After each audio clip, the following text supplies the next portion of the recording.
തിരുവനന്തപുരം ജില്ലാ ആശുപത്രിയിൽ ശസ്ത്രക്രിയ സ്ഥാനം മാറി നടത്തിയെന്ന് പരാതി. കരിപ്പൂർ സ്വദേശി ഷാജഹാന്റെ കയ്യിൽ സ്ഥാനം മാറി ശസ്ത്രക്രിയ നടത്തിയെന്നാണ് ആരോപണം. ആശുപത്രി സൂപ്രണ്ടിനും നെടുമങ്ങാട് പോലീസിലും ഷാജഹാൻ പരാതി.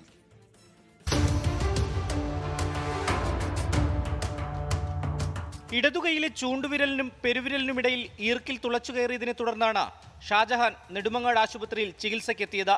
വേദന കുറവില്ലാത്തതിനെ തുടർന്ന് സ്കാൻ ചെയ്യുകയും ഓപ്പറേഷൻ എത്താൻ ഡോക്ടർ നിർദ്ദേശിക്കുകയും ചെയ്തു. എന്നാൽ ഈർക്കിൽ തറച്ച ഭാഗത്ത് നിന്ന് അല്പം മാറിയാണ് സർജറി നടത്തിയത്. ഒന്നും കണ്ടെത്തിയില്ലെന്ന് ഡോക്ടർ അറിയിച്ചപ്പോൾ ഈർക്കിൽ കൊണ്ട സ്ഥലം ഷാജഹാൻ തന്നെ കാണിച്ചു കൊടുക്കേണ്ടി വന്നു. തുടർന്ന് അവിടെ വീണ്ടും ശസ്ത്രക്രിയ നടത്തി ഈർക്കിൽ പുറത്തെടുത്തു. ഉയർക്കിൽ കൊണ്ട ഭാഗത്തല്ല അവർ ഓപ്പറേഷൻ ചെയ്തിരിക്കുന്നത്. അതിനെ 2.5 ഇഞ്ച് മാറി മുകളിലോട്ടാണ് അവർ ഓപ്പറേഷൻ ചെയ്തത്. എന്നിട്ട് ഈക്കിലിരുന്ന ഭാഗത്ത് വീണ്ടും അവർ ഓപ്പറേഷൻ ചെയ്തു. ഈക്കിൽ കഷണം അവർ പുറത്തെടുത്തു, എന്നെ കാണിക്കുകയും ചെയ്തു. ഞാൻ ഡോക്ടർ ചോദിച്ചു, ഡോക്ടറെ ഇത് വന്നിട്ട് മുകളിൽ എന്തിനാ ഓപ്പറേഷൻ ചെയ്തെന്ന് വെച്ചു. അതൊരു കൈ അബദ്ധം പറ്റിയതാണ്, ഇനിയിപ്പോൾ ആരോടും പറയണ്ട, എനിക്കൊരു സംശയം വന്നിട്ട് ഞാൻ അവിടെ കീറി നോക്കിയതാണ് എന്ന് പറഞ്ഞ് എന്നെ അവിടെ ഒഴിവാക്കുക ചെയ്യുന്നത്. ശസ്ത്രക്രിയ നടത്തിയ ഡോക്ടർ ജോസഫ് തോമസിനെതിരെ ഷാജഹാൻ ആശുപത്രി സൂപ്രണ്ടിനും നെടുമങ്ങാട് പോലീസിലും പരാതി നൽകിയിരിക്കുകയാണ്. അന്വേഷിച്ച് വേണ്ട നടപടിയെടുക്കുമെന്ന് ആശുപത്രി സൂപ്രണ്ട് ഡോക്ടർ സുമിയും അറിയിച്ചു. 24 തിരുവനന്തപുരം.